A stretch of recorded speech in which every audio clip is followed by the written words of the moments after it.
live in the morning on KTRS.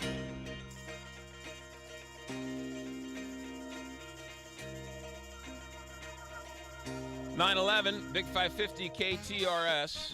Yesterday, I guess the day before, a story broke on the Post that Steve Stenger was going to hold a news conference yesterday to announce that he was throwing his hat into the ring to become the next county executive. He's here in studio to discuss it. Good morning, Councilman Steve Stenger. Good morning, McGraw. Thanks for having me. You've been on the show 6, 7, 8, 9 times? I have been. Right? Yes, We've I been on have. quite a bit. And we've Yes. agreed and disagreed and gone round and round and everything else. Always enjoy it. Don't lie. I do. Don't I really start do. off lying here. Charlie Dooley has been county executive for 10 years, never once been on my show. Really? Not once. So you've beaten him already with that. Doesn't know what he's missing. Doesn't know what he's missing. This has been an interesting ride for you. You've been a county council person for how long? Almost 5 years. Almost 5 years. And you've decided to throw your hat into the ring. Let's first start off with why. Why do you want to do this?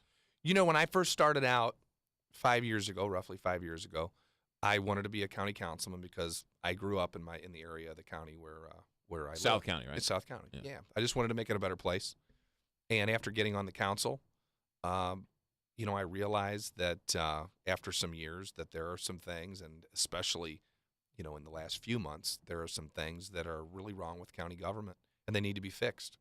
And it goes right along with my initial mission, which was to make the place I live a better place and to help my fellow residents out. And that's what I want to do. It looks like county government, St. Louis County government, is completely dysfunctional. True or false? It is. In my speech yesterday, in my announcement speech, I referred to county government as broken. And I believe it is. I mean, we have some really basic functions of county government that are simply not happening. We see a health department where $3 million walks out the door and nobody notices for 5 years. We've seen dormant accounts with money in the health department just lying around. At one point, it was about $600,000 just lying around. We've seen, something as simple as a contract. It's a large contract, but something that should be simple, a contract for our crime lab. And we see that a police board member is allowed to have a contract for the crime lab, a blatant conflict of interest. So in our most basic services, police, health, and I could go on, and I will, I'm sure you'll have more questions. We see these basic functions of county government just not working. Things aren't working when $3 million are going out the door. Charlie Dooley, is it his fault that he's not in charge of these boards? He doesn't have his hands on this. He's sitting into the chair, but how much fault should go on Charlie Dooley's shoulders? Well, I can tell you, if I were county executive, I think the buck stops at the top. I will be responsible for the people who work for county government because as the county executive, you are the head. You're essentially the head of state for the county.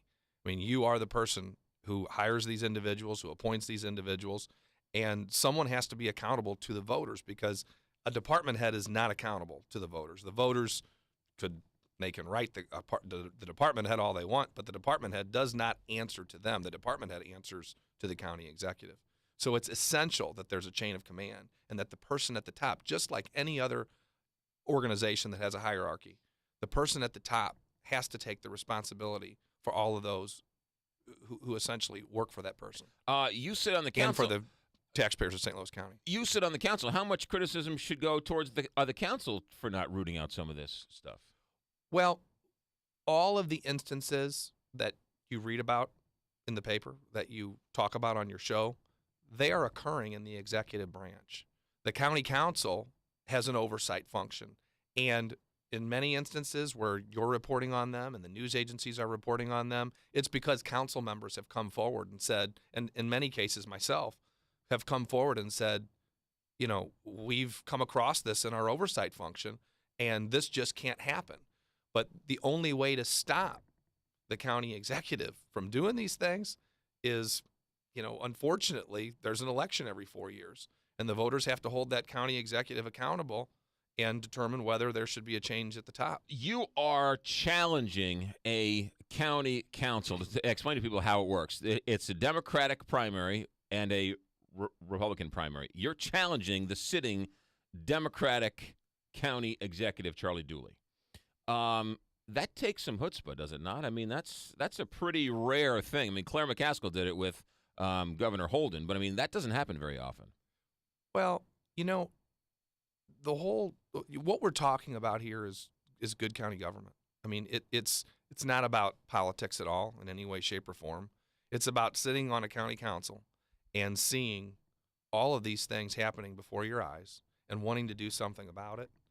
And, for me, it's not about the politics in any way, shape, or form. It's really about wanting to make our county a better place and to fix what's broken. I mean, and as we talked about, it's simply broken. I mean, things are not functioning properly. So for me, it's not about a race. It's not about running against somebody. It's not about a campaign. It's about really just wanting to see things fixed and get functional. Steve Stenger is with us. He sits on the county council and announced yesterday that he is going to challenge County Executive Charlie Dooley. When is the primary? It'll be in August of 2014. Okay, so we're right inside a year? Yeah. So yes, we 10 are. Months. Yes. About 10 months. How ugly is this going to get? Oh, I think from our, on our side, we can't control the other side. But on our side of things, I plan on having a universal message of inclusion for the whole county, a county that, everybody can partake in. It's going to be a positive message. It's not going to be about the county executive. I'm certain that there are going to be some contrasts that are going to be drawn, but it's not going to be a negative campaign. It's going to be a positive campaign about change in St. Louis County and restoring the public trust. What's your relationship like with Charlie Dooley now? Charlie and I personally get along fine. I mean, I'm sure that, someone's not happy when you're running against him, but for the most part, we get along well. And, we have the business of the county to do, and that this isn't going to interfere with that in any way, shape, or form. One of the biggest stories that's out there that is not being talked about publicly, but it's sort of behind the scenes, is a city-county merger. What are your thoughts on a city-county merger going forward? Well, first, the first thing that you said is really important, that it's going on behind the scenes and that it's going on almost in back rooms. That needs to stop, and we need to get really a public discourse about this going on in St. Louis County. As county executive, you represent St. Louis County, but you also have to think regionally. At this point, I don't think there's been a single plan that has been advanced to the public, and I'll tell you, there hasn't been a single plan that's been advanced to me as a council person or as a public servant. Not a single plan.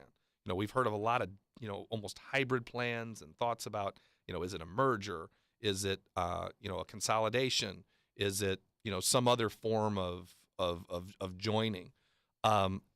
Before I can really make comment on it, I really have to know, and I think it's so important to St. Louis County voters and St. Louis County residents and St. Louis County taxpayers. I think it's so important to them and so fundamental. I want to see a concrete plan before I make some kind of an endorsement of anything. Now, am I open to various possibilities? I'm certainly open, and I think it needs to be discussed, and I think we need to see facts and figures on it. That's what I think. But I mean, so you're open, but you like to see, but there seems like there's so much talk, but how can nothing be out there? I mean, there's no. It's been talked about conceptually, and when we talk about it conceptually, I mean, let's say this, it's very conceptually. I mean, there are no concrete facts that have been presented. There's no economic impact that's been really studied and produced for any particular plan. And then there's various forms of consolidation, various forms of reentry, various forms of merger, and all these things are talked about, and in many cases, I think, confused by some people, and perhaps intentionally by some. But we need to have a concrete plan. As if someone is proposing something, then let's have it proposed. Let's take it out of the back rooms. Let's bring it into the public. Let's have it be a transparent conversation. And once that happens, then I'll be able to comment on it. I just don't think a rational person and someone who really wants to analyze the situation can really make comment on something that I don't even know what I'm commenting on at this point. County executive is an interesting position, Steve Stenger, because you're in charge of the unincorporated counties. Yes. Or the unincorporated areas. Areas of the county, sure. Of the county. So like Kirkwood, you don't really have a say over. In certain municipalities, there are functions of county government that reach into municipalities, like, for instance, health department services. Okay, and we've talked a little bit about those. the grades that are on the windows at restaurants, those are all health department driven, and the inspections are health department driven. There are functions such as in some counties also, some municipalities also contract with the county for other inspection services like inspecting decks, inspecting occupancy permits, all those various kinds of things. So you do actually have some responsibilities with regard to municipalities as well. And I guess the biggest thing is roads and infrastructure. Right. If you take if a local town, a Kirkwood, a Webster Groves, whatever else, a lot of those are zoning issues stay with the local person, right? Like a Shrewsbury takes care of the zoning, yes, where the county takes care of most everything else. Yes. That's a rule of thumb to say. Oh, yeah. Bridgeton is on fire. St. Louis is burning. Yes. What are we doing about that? Well, at this point, the administration has basically been a bystander in it. If I were county executive, I can tell you what I would be doing right now. I would be drawing as much attention, while you may not have direct authority to, stop the burning, you certainly can be a champion for that area and draw as much attention as you can to it from our federal and state authorities who can and do have the money to do something about it. Draw as much attention as you can there. I think that's the function for the county executive, and also to restore county landfill inspectors. At some point along the way, landfill inspectors were quietly, basically disbanded in St. Louis County, and those need to come back. I'm hearing some pretty scary things about this landfill. Like, they don't really know how to stop it. They're not going to stop it. Eventually, it's going to end up where the nuclear waste is, and there's just nothing we can do about it. Well, McGraw, this is very scary. In St. Louis County, we have an emergency preparedness, an alleged plan. Well, that alleged plan doesn't include the hazmat suits that are necessary to handle this crisis if it should, God forbid, really turn into something where, we have real damage to our county and to our region. Literally don't have the hazmat suits to handle it. There are less than 10 hazmat suits available to handle the problem. So our first responders would be really left without protection if they had to handle it. That story, even though the Post has kept it alive, that story still not getting the attention it deserves. No, not at all. No, and I'll tell you what, it should be an everyday story. Yeah. Until it's fixed. Yeah, no it question really should about be. it. Because it smells. I mean, you drive over by the airport, you can smell it driving around. On the county council, we did a resolution with regard to it some time back, and it really needs some executive attention. It needs administration attention. You and I have gone round and round meth and cold medicine. And prescription cold medicine. St. Louis County, I think, voted 9-0 to make it over the counter. I was talking to some elected officials recently. You're starting to see more meth labs in the county. You're starting to see more meth labs in the city. Do you see a time where you would be in favor of banning over-the-counter sales of cold medicine and making it prescription only?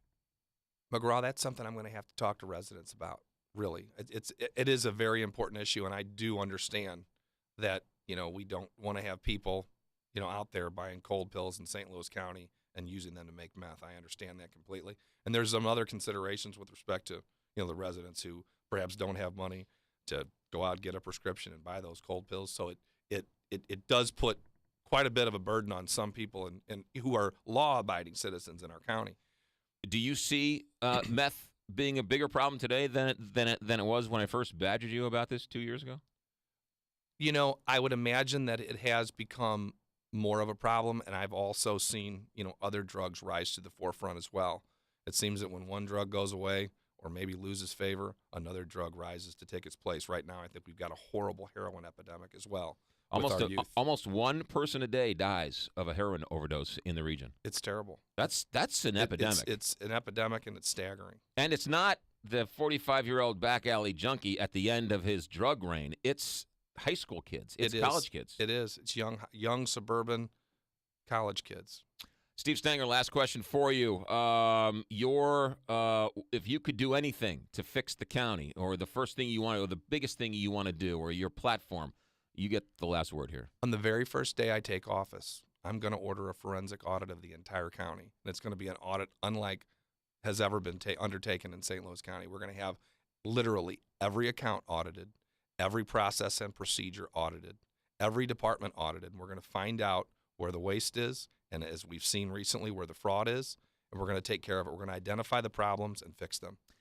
Steve Stenger, if you become county executive, will you come back on this show from time to time? I will absolutely come back to your show. Holy mackerel. You heard it here first. Save the tape. Steve Stenger, good luck, and I'm sure we'll be talking to you down the road. Thank you very much. All right, it's 9:25 here in the Big 550 KTRS. If you had any problems hearing the county councilman, you need to go to Hearing Healthcare and get your hearing checked.